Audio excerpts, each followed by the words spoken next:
Donc voilà, il est 19h20 environ et donc le car qui s'arrête juste devant chez moi vient de me déposer dans le village d'à côté. Donc du coup, par souci de multimodalité, je vais prendre ma voiture pour effectuer le dernier tronçon parce qu'il refuse de me faire effectuer le dernier tronçon. Donc rendez-vous 5 minutes plus tard, voir où est-ce qu'il arrive et où est-ce que j'habite par rapport à cet endroit.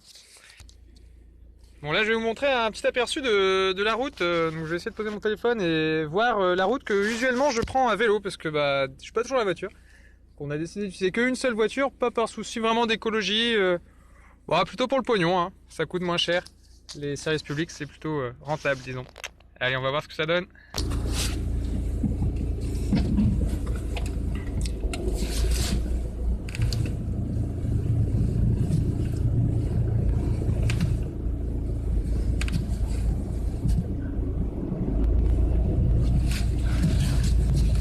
Là pour l'instant la route est pas trop casse-pied hein, mais bon.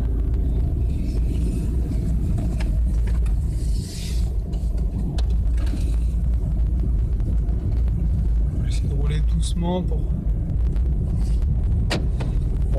passage à un mignon petit village hein. Bon, on va voir la route de 5 km que je monte tous les soirs, soi-disant par souci administratif, entre deux lignes, entre la ligne du car donc, qui est desservie par la métropole de Rennes et la ligne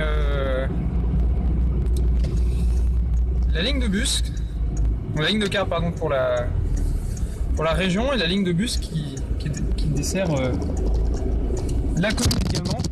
Hop voilà.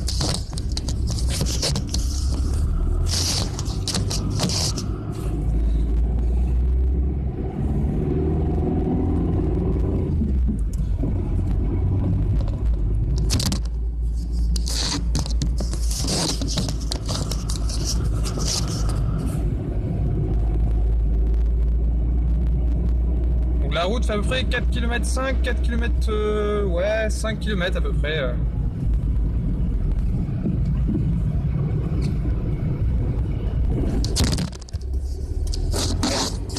C'est assez casse-pied. Normalement j'ai plus de ralentir.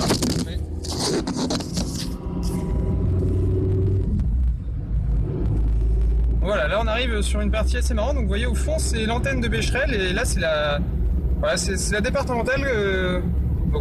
Qui n'est pas éclairé, hein, heureusement, on n'est pas en... C'est pas la peine, hein, mais... Bon, quand on est à vélo, on fait encore un peu moins le fier, donc j'ai quand même des bonnes lampes. Donc ça, je le fais à peu près 3 ou 4 fois par semaine. Donc le trajet qu'on est en train d'effectuer, le car qui vient de me déposer à l'instant, il le fait également et il s'arrête devant chez moi. Donc voilà pour voir un petit peu l'absurdité de la chose. Donc soi-disant c'est une histoire de concurrence déloyale entre le service du car et du bus. Donc sauf que première chose, le car en 45 minutes, 50 minutes on est rendu à la gare de Rennes directement hein, depuis le village de Becherel. Donc ça peut être assez intéressant pour les commerçants du village. Puis même d'un point de vue confort, 45 minutes dans un car ou 1 heure dans un bus. Parce qu'on arrive à l'autre extrémité de Rennes, on n'arrive pas dans Rennes, il y a un peu de métro, mais ça se fait rapidement. Moi personnellement pour aller au travail, ça me prend 1 heure avec le car et ça me prendrait 1h30 avec le bus, donc aller-retour 1 heure de moins dans la journée. Et la partie qu'on est en train de faire me fait perdre à peu près 45 minutes par jour. Parce qu'il faut que, là je fais tout ça à vélo, donc ici on n'a pas l'impression mais c'est un gros faux plat. Hein.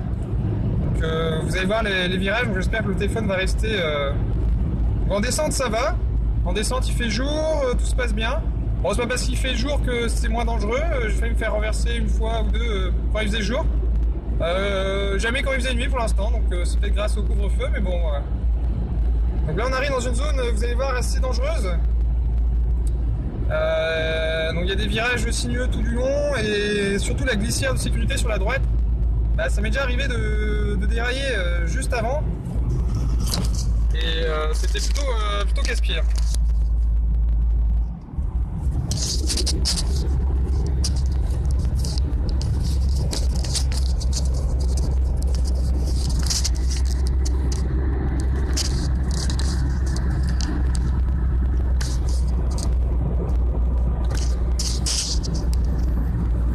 Voilà, là on est vraiment dans la partie il y a des virages, il y a la station d'épuration dans le coin. Et bon, si on tombe en panne de vélo là, on est mal barré. Bon, pour l'instant, moi j'ai eu de la chance, je suis tombé qu'en panne avant le virage. Et donc aussi des petites absurdités, hein. Vous imaginez emprunter cette route un soir où il neige, où il fait moins 4 degrés. Et je peux vous faire écouter l'enregistrement de ce que nous répondent les services de la région, c'est « Désolé monsieur, nous ne pouvons rien faire pour vous ». Donc on est content de participer à l'effort commun, payer des impôts. On voit que ça sert réellement à quelque chose ici. Bon, moi j'avoue que ça me dérange pas de payer des impôts, mais il faut quand même que ça serve un minimum à quelque chose, quoi. Donc là c'est vraiment une absurdité. Donc, là j'ai effectué tout le trajet effectué par le car usuellement. Hop.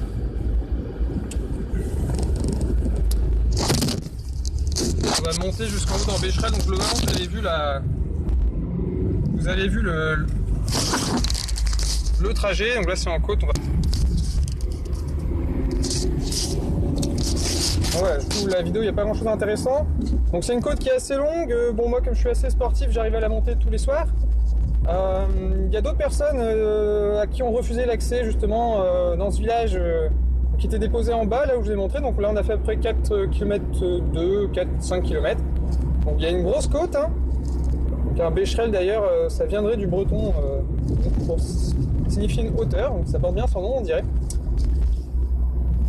Donc voilà, il y avait une autre habitante du village qui elle, pareil, hein, pour des raisons d'horaire de travail, elle n'avait pas de voiture, donc elle faisait tout ce trajet-là en trottinette électrique. Et donc plusieurs chauffeurs, chauffeuses refusaient de la déposer dans le village. Donc là on a passé l'endroit où le car s'arrête d'habitude. Vous voyez que ça prend à peu près 5 minutes au car. Et moi ça me prend 15-20 minutes à vélo. Bon, en voiture c'est pareil, hein, mais en fait ça crée une pression parce que ça mobilise une voiture spécialement pour un trajet qui pourrait être effectué avec un transport en commun. Donc moi par exemple là je mobilise la voiture alors que ma conjointe peut en avoir besoin. Bon, sinon ça fait acheter 2 voitures, mais bon, une voiture de plus. Mais voilà, c'est tout de suite hein, l'assurance, les frais. Bon, j'ai beau faire mes vidanges moi-même, ça coûte quand même pas mal. Donc voilà, et là j'arrive à côté de chez moi, donc bien heureux aujourd'hui.